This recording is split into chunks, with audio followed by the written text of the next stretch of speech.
that firefighters have a very strange curiosity and passion for all things fire and flames. Well, I know I do. However, I'm not a firefighter. I'm just lucky enough to play one on television. And in doing so, I did take a fire academy class. I went to the fire academy and I learned a couple principles that helped me in my passion for barbecue. That is, knowing in barbecue you need to have three things: fuel, oxygen, and heat. And without that, you can't have a flame, and without that, you can't smoke meat. So I started a barbecue competition team, and I've had a great time smoking meat ever since. In doing that, I've been able to engage my family and friends. I've been able to drink a lot of beer. I've had a great time cooking all sorts of stuff, including haggis. And when I did that, I literally became the barbecue poster boy for the Arizona barbecue movement. Something I'm very proud about, especially based on this photograph behind me. And if you're thinking about 420 as being a reference to marijuana, no, that's only the date.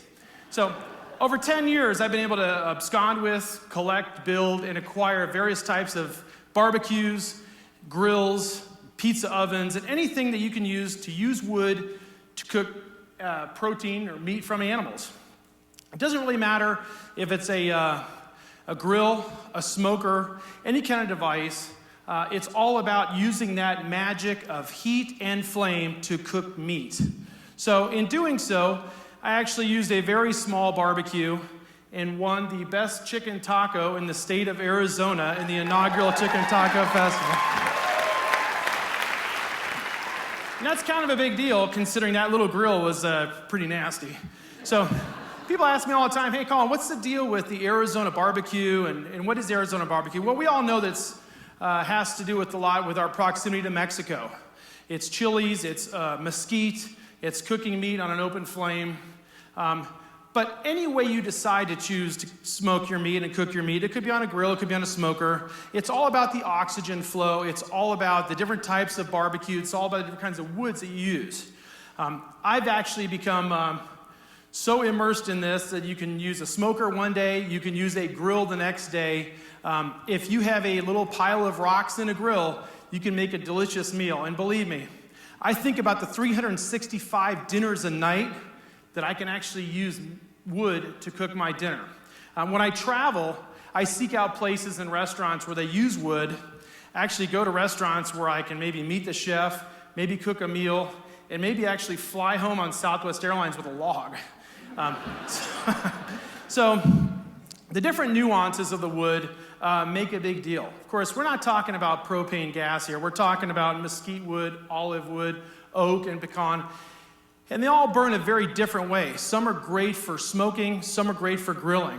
But the smoker is where it really begins. If you can actually make the magic, and you can cook food at 225 degrees for, say, 18 hours, and you can break down that fat, and you can get those spices and those rubs to all meld perfectly together, that's where the magic happens, trust me. So who wants to see some barbecue porn? I know I do. So again, and if you think those are chili flakes down there in that pool of fat, you're exactly right. Those are some chili flakes.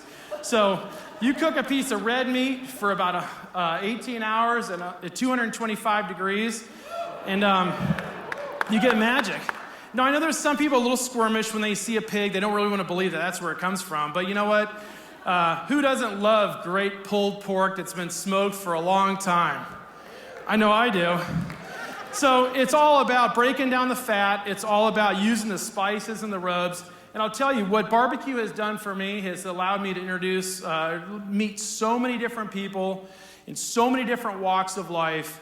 It's created opportunities, adventures, travel, and the fact that barbecue has become a culture in our country where it happens all the time, across the board. It doesn't have to be one specific thing. It could be where you live, where you are. It's all about bringing your family together. It's all about bringing your friends together. And I can attest the fact that it's changed my life for the better, because I've actually been able to do so many fun things. It's such a cultural thing, and that's really what barbecue has meant to me. So if there's a call to action tonight, I would encourage everybody to rub more butts, smoke more meat, and make it an active part of your life.